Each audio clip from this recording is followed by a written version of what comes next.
Chapter 1. Marian and Sam, in a small, dark hotel room in Phoenix, Arizona. Marian Crane was looking at herself in the mirror. She was worried. Her hair was untidy and she was late getting back to work. "Don't go, Marian," said a voice from behind her. Marian looked in the mirror at the young man who was sitting on the bed. She smiled at him sadly. "I must get back to the office, Sam," she said. "My boss is beginning to get worried about these long lunch hours." "But it's Friday afternoon," Sam said. "I don't see you very often. Can't you stay?" "When we're married," Marian replied, walking across the room to pick up her handbag. Sam jumped off the bed and stood behind her. He touched the side of her face softly with the back of his hand. "Can I see you next week?" he said. "Why?" she said, not looking at him. "For another secret lunch, hoping that nobody will see us together in a small, cheap hotel room. It's the same every week." She turned to Sam, her eyes shining angrily, and then suddenly they softened. "Oh, Sam," she said quietly. She rested her face in his hand as she looked up into his eyes. "Why can't we get married now? I want to be with you all the time. I want to walk along the street with you so that everyone can see us together." This time, Sam walked away. He stood alone by the window and looked down at the hot, dry city. "We can get married when I've paid off all my father's debts," he said. "I only need to pay another $11,000. "And how long will that take?" 2 years, maybe 3. "Oh, Sam," Marian cried, throwing the handbag onto the bed and running to hold him. "I can't wait 3 years. I don't care about the money." She kissed his face, but she was almost crying. "I want to be with you. I'll leave my job. I'll come and work in your shop." "Marian, please, you must understand. I don't want us to be poor when we get married. I want us to be happy. In 3 years' time, you'll be my wife, Mrs. Sam Loomis, I promise." Marian sighed and turned round in his arms to rest her head against his shoulder. "In 3 years, I'll be 29, she thought unhappily. Then she suddenly remembered that she was late for work. She left Sam by the window, picked up her bag, and walked towards the door. "I have to go, Sam," she said again. "I'm late. Mr. Lowry will kill me." Chapter 2. Marian's plan. "I'm sorry I'm late," Marian called as she hurried into the office. "Don't worry," the other secretary said. "Mr. Lowry's having lunch with a customer." Marian gave the other woman a tired smile and sat at her desk. "Did anyone phone while I was out?" she asked. "Just your sister. She says that she's going away for the weekend." Just then, Mr. Lowry walked in. He was talking to a loud-voiced man in a cowboy hat. Marian immediately looked down and tried to look busy. She knew Tommy Cassidy and she didn't like him. He was an unpleasant, greedy old man who was always talking about money. Cassidy sat down on Marian's desk and showed her a photograph of his daughter. "She's 18 years old, he said, "and she's never been unhappy." Marian looked at the photograph and then at Cassidy. She didn't like the way that he was looking at her, with his clear, cold eyes and his wet, smiling lips. "She's getting married next month," he said, "and I'm buying her a house." He took a thick packet of money out of his pocket and waved it in front of Marian's face. $40,000. He smiled proudly. "This will make her happy, won't it?" Marian looked at the money and smiled politely. "Are you happy, Marian?" Cassidy asked, still holding the money in front of her. Marian wanted to stand up and shout at him, "How can I be happy?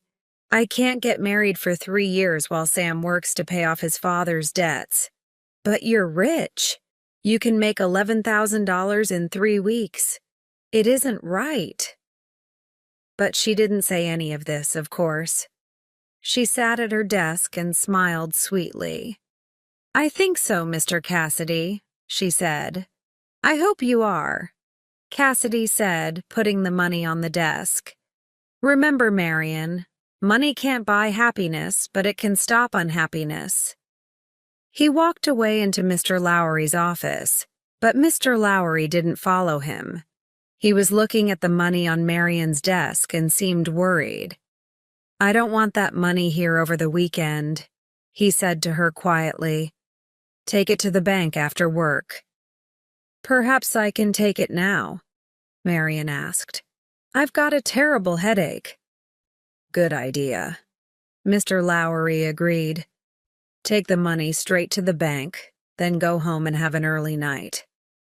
Marian put the money into a white envelope, put the envelope into her handbag, and left the office. But she didn't take the money to the bank. A plan was taking shape inside her head. $40,000 is a lot of money, she thought. With this money, Sam will be able to pay his debts. Then we'll be able to get married. Pleased with this idea, Marian went straight home. She put some clothes into a suitcase and drove out of Phoenix. As she was waiting at some traffic lights for people to cross the road, Marian looked at the bag next to her with the money in it. "Of course," she was thinking. "I can't tell Sam that I stole the money from my boss. I'll have to think of a good story to tell him." Suddenly, one of the people crossing the road stopped in front of her car. It was Mr. Lowry. Without thinking, Marian smiled at him and waved. He looked at her seriously, then walked away. "Oh no," Marian thought. "Now he knows I haven't gone home with a headache. If he thinks I'm running away with the money, he'll phone the police. I must hurry. If I can get to Fairvale before Monday, they'll never find me. I'll be safe with Sam." It was a long journey. After driving all night across the desert, Marian began to feel tired. She had to stop. She drove off the highway and parked at the side of a quiet road. "I'll just rest for half an hour," she told herself. But she was more tired than she thought. She lay down in the front of the car and slept until the morning. Chapter 3. Bates Motel. Marian woke up suddenly. A policeman with a thin mouth and large dark glasses was looking at her through the car window. Without thinking, she sat up and turned the key to start the car. The policeman knocked on the window and told her to stop. Marian opened the window and looked at him nervously. "Is anything wrong, miss?" the policeman asked. "No, I was feeling tired, so I stopped the car." "Why didn't you stay at a hotel? There are lots of hotels near here." "I only wanted a rest," said Marian. "Why? Have I done anything wrong?" "No, miss," the policeman replied, but he wasn't happy. "Can I see your driving papers, please?" Marian turned away from him and opened her bag. The policeman tried to watch over her shoulder, but he didn't see the white envelope full of money. She hid it carefully under her bag, then handed him her driving papers. He studied them for a minute, gave them back, and, without a word, returned to his car. Marian started her car immediately and drove away. Looking in her driving mirror, she noticed that the police car was following her. She drove slowly so that it could go past, but I stayed behind her. "Why is he following me?" Marian thought nervously. "Has Mr. Lowry reported me already? If he has, I'll have to sell this car as soon as I can and get another one. I don't want anyone to follow me to Fairvale." At last, the police car stopped following her, and turned off along another road. About an hour later, Marian arrived in a small town. She stopped at a garage and asked about changing her car for another one. While the man from the garage was looking at her old car, Marian walked out into the street to buy a newspaper. Then she noticed the policeman with the dark glasses. He was standing by his car across the road watching her. Marian didn't look at him. She bought a newspaper and looked through it quickly. Good, she thought. There's nothing in the paper about me or the money. Nobody knows yet. That policeman doesn't know anything. He's just trying to frighten me. She went back to the garage and showed the man the car that she wanted. "Don't you want to try it first?" he asked. "No, thank you," Marian replied. "I'm in a hurry. How much will it cost?" "Your car and $700. Marian went to the washroom and took $700 from the white envelope. She came out and gave the money to the man, who looked at her strangely. Then she jumped into her new car. "Just a minute, miss." Marian's heart jumped. She looked round quickly, but it was only another man from the garage. He was carrying her coat and suitcase. "You left them in your old car," he explained, putting them in the back of her new one. As Marian drove away, the policeman crossed the road and stood next to the man from the garage. "Did she seem strange to you?" the policeman asked. "Very strange," the man agreed. Marian drove across the desert all day, then up into the hills. As it got dark, it began to rain. Tired and hungry, she looked hard through the window for somewhere to stay the night. She couldn't see anything in the heavy rain. No lights along the road, no other cars. "I think I'm on the wrong road," she thought. "If I turn round and find the highway again, I'll soon find a place to stay." Suddenly, as she was looking for a good place to turn the car, she saw a light by the side of the road. At first, she thought she was dreaming. A hotel here in the middle of nowhere? Impossible. She closed her eyes and opened them again. Yes, it was true. A small sign shining in the night. Bates Motel. "I don't believe it," she said to herself as she drove towards the sign. "This is my lucky night." Chapter 4. Norman. There were no other cars outside the motel and the office was empty. Marian stood outside the office and waited. Looking up, she saw a large old house on a hill behind the motel. On the first floor of the house, she could see a light in a window. There was a shadow moving behind the curtain. The shadow of a woman, Marian thought. She went back to her car and waited for someone to come. At last, through the darkness and the rain, she saw someone outside the house. It was a man, and he was running down the hill towards the motel. Marian got out of her car to meet him. He was a young man, tall and thin, with a friendly, boyish face. "I'm sorry I wasn't in the office," he smiled. "Do you have a room?" Marian asked. 12 rooms, all of them empty." The young man laughed. "You're wet. Come into the office." Inside the office, the young man watched her carefully as she wrote her name in the visitor's book. Not her real name, but Marie Samuels. Then he thought for a second before choosing a key from the small cupboard behind the desk. "Room 1, he smiled. "It's next to this office." The young man carried Marian's suitcase from the car, and she followed him into her room. He turned on the light and opened the window. "It's small, but it's comfortable," he said. "And look, there's a shower in the bathroom." "Thank you, Mr. Bates." Marian smiled. "My name's Norman," he said. "If you want anything, I'll be in the office." "I just want to sleep." but before that I need to eat. There's a restaurant about 10 miles away, outside Fairvale. But I was just thinking, he said, lowering his eyes with a shy smile. It's a long way to Fairvale and it's still raining. Maybe you'd like to have dinner with me instead. Nothing much. Just bread, milk, and cheese. But you can come up to my house with me if you like. You're very kind, said Marian. Norman looked up, his eyes shining with excitement. I'll be back when everything's ready with an umbrella. Marian closed the door behind him and smiled for the first time in 24 hours.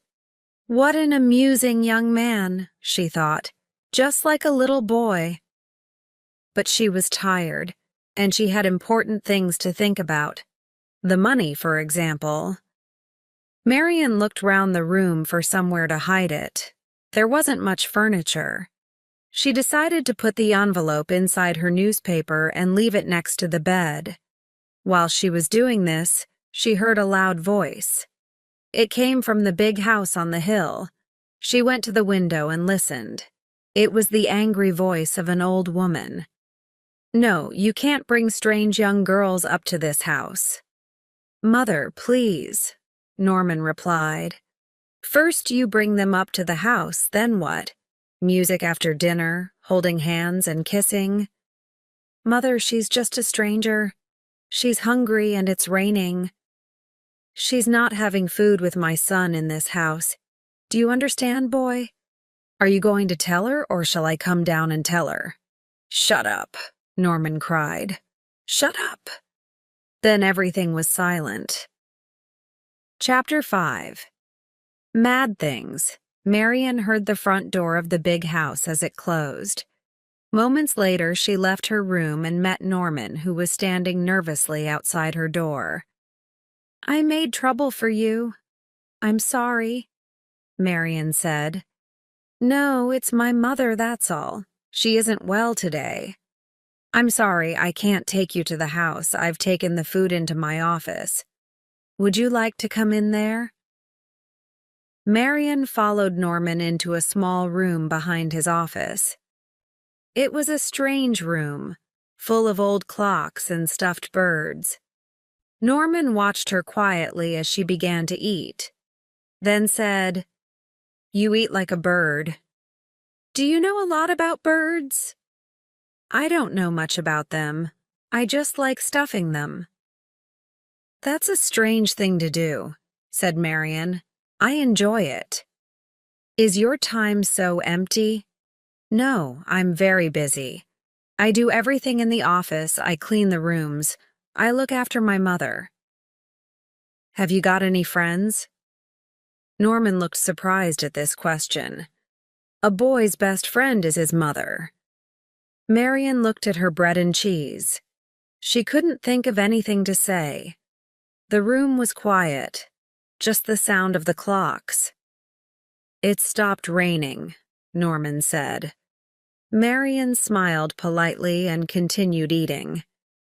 Where are you going? Norman tried to start the conversation again. Somewhere nice, said Marian. What are you pinning away from? This time Marian was surprised. Why do you ask that? Oh, people are always trying to run away from something, Norman replied. But people can never really run away, can they? Sometimes when my mother talks to me like that, I want to run away. But I know I can't. She's ill. She didn't seem ill to me, said Marion. I mean ill in the head, said Norman. My father died when I was 5. She was alone with me. Then a few years ago my mother met this man. She loved him. I think she loved him more than she loved me. Norman's eyes darkened as he looked past Marian at the wall. When he died, Norman said slowly, and the way that he died, that's why my mother became ill. Marian felt sorry for Norman then. He was like a lost child, spending all his life in a small motel with his mad mother. Why don't you leave here? she asked him. If you love someone, you don't leave them. Then why not put her somewhere like a hospital, you mean? Norman looked at Marian angrily. A hospital for mad people?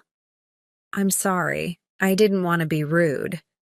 My mother isn't mad, Norman said, his eyes still burning. Then suddenly, without warning, he became calm again. He smiled. I know, he said in a soft voice. I just hate thinking about it. My mother really isn't dangerous. She doesn't hurt anyone. She just does mad things sometimes. We all do mad things sometimes, don't we? His eyes met Marian's, and he seemed to look straight into her heart. Don't you do mad things too sometimes? Yes, sometimes.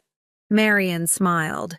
She thought about the $40,000 in the newspaper in her room. She did a mad thing yesterday afternoon, when she put Tommy Cassidy's money in her handbag and ran away with it. I must take it back, she thought. Tomorrow morning. She stood up. Thank you for the meal, she said to Norman. I'm tired, and I have a long journey tomorrow, all the way back to Phoenix. You see, I made a bad mistake. I want to go back and put everything right before it's too late. Norman gave her a warm smile. I've enjoyed talking to you, he said. I'll bring you breakfast in the morning. You'll have to be early, Marian said. I will, don't worry, Norman replied. Sleep well. Chapter 6. As clean as snow, Marian went into her room and sat on the bed.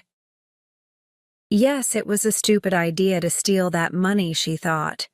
It was like a bad dream. Now, after talking to that strange, sweet young man, she was awake again. I'll take the money to the bank first thing on Monday morning, she thought. Nobody will know what I've done. Everything will be all right. She stood up. She suddenly felt very strong and happy. She felt wonderful. After I have a shower, I'll feel perfect, she thought. I'll be as clean as snow. She took off her blouse, her skirt, and shoes, and threw them onto the bed. She didn't realize that someone was watching her. There was a hole in the veil between Marian's room and the one behind Norman's office. Norman was looking through the hole, watching Marian as she undressed. Before going into the shower, Marian suddenly thought of something.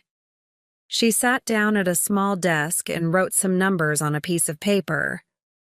I spent $700 of that money today, she thought. I must try to pay that back. But that isn't important now. I'm too tired to think about money. I want a shower. She walked into the bathroom and threw the piece of paper into the toilet. Then she took off her other clothes and got into the bath. Pulling the plastic curtain behind her, she turned on the shower. It was lovely, beautiful and warm. She closed her eyes. The warm water washed down over her body. The bad dream was over. She was becoming a good, clean girl again. Marian didn't hear the bathroom door as it quietly opened. She didn't see the old woman who was slowly crossing the floor. She was facing the wall when the woman's hand pulled the plastic curtain open. She turned quickly and could see, through the water in her eyes, a face. A terrible white face with long gray hair and mad, shining eyes. And above the woman's head, in her hand, there was a large silver knife. Marian screamed. The woman laughed and brought the knife straight down into her neck. Marian went on screaming as the knife cut into her arms, her throat, her stomach. She tried to fight, but the old woman was too strong. The knife cut deeply into her body, again and again and again. Marian became weaker. Her screams became softer. Finally, with a small, strange noise at the back of her throat, Marion dropped to the floor of the bath and lay perfectly still. Water was falling into her face, into her beautiful, frightened eyes. It washed down over her body, red with blood. Marion Crane was dead. Chapter 7. The Swamp. Norman felt sick when he saw the blood on his mother's clothes. "Mother, oh God, Mother!" he cried. "Blood, blood!" He ran down the stairs from his mother's bedroom, out of the house, and down the hill to the motel. He couldn't believe it. His mother a killer? It wasn't true. But when he finally ran into the girl's room, he saw that it was true. The girl was lying in the bath with her eyes still open, dead, and his mother was the killer. He stood outside the bathroom feeling sick and afraid. He tried to think, but he didn't know what to do. He thought about calling the police, but then stopped. He mustn't call them. Not now, because his mother wasn't really a killer. She was sick. You were not a real killer if you were sick in the head. No, he must stop people from knowing. He had time. The girl was alone. Nobody knew she was there. The best thing to do was to throw away the body. But how? Then Norman had an idea. He turned off the bedroom light and the shower in the bathroom. Then he took the plastic curtain from the shower and opened it out on the bedroom floor. Next, he took Marion's body out of the bath and pulled her slowly onto the plastic curtain. After washing the blood from the floor and walls in the bathroom, he picked the body up inside the plastic curtain and carried it out to her car. He went back to the bedroom and put everything that belonged to the girl inside the suitcase. He put that into the car with the body. He looked around the room one last time. He saw the newspaper next to the bed, picked it up, and, not knowing about the money inside it, he threw that into the car too. Then he got into the car and drove away towards a swamp not far from the motel. When he arrived, he got out of the car and pushed it into the swamp. He watched nervously as it slowly went down. It took a long time, but finally it disappeared. Norman smiled. Mother's safe now, he thought. Nobody will ever learn what happened to the girl. Chapter 8. Lila. 1 week later, Sam Loomis was sitting in the office at the back of his shop, writing a letter to Marion. "Since I saw you last Friday afternoon," he wrote, "I've thought a lot about the things that you said. You're right. The money doesn't matter. I want to marry you now." While he was writing, Bob Summerfield, the young man who worked in the shop, called to him. "Sam, a young woman wants to see you." Sam walked into the shop and saw a pretty young woman with fair hair and a small suitcase. "I'm Lila, Marion's sister," she said without smiling. "Is she here?" "Of course not," Sam replied. "Is something wrong?" "I haven't seen her since last Friday," Lila said, her voice beginning to shake. "She left home without saying anything. She hasn't even phoned me. Look, if she's here, I want to talk to her. She's in bad trouble." She began to cry. Sam told Bob to leave the shop, then turned to Lila. "Tell me," he said softly. "What are you talking about? What kind of trouble is she in?" "Yes," said a flat, unfriendly voice from the door behind them. "Let's all talk about Marion." Sam and Lila both turned to see who was talking. A short man with a hat low over his eyes walked slowly into the shop. He was carrying a raincoat over his arm. "My name's Arbogast," he said, showing them a card. "I'm a detective, but I'm not with the police." He looked hard at Lila and said, "Now, Miss Crane, where's Marion?" "Why do you want to know?" said Sam. $40,000, Arbogast replied. "I don't understand." Your girlfriend stole $40,000. Sam looked at Lila. Is this true? Lila explained everything. She spoke in a cold voice. She believed that Sam was hiding Marion somewhere. But when she finished, her voice softened. Listen, Sam, she said. Her boss doesn't want to call the police. He just wants his money back. If she's here... She isn't, Sam said quickly. Miss Crane, can I ask you a question? Said Arbogast. Why did you come here to Fairvale? Did you know that your sister was here? I hoped she was. I wasn't sure. Arbogast looked at her and said nothing. It's true, she cried angrily. Why don't you believe me? I'm just doing my job, Miss Crane. Really? Said Sam.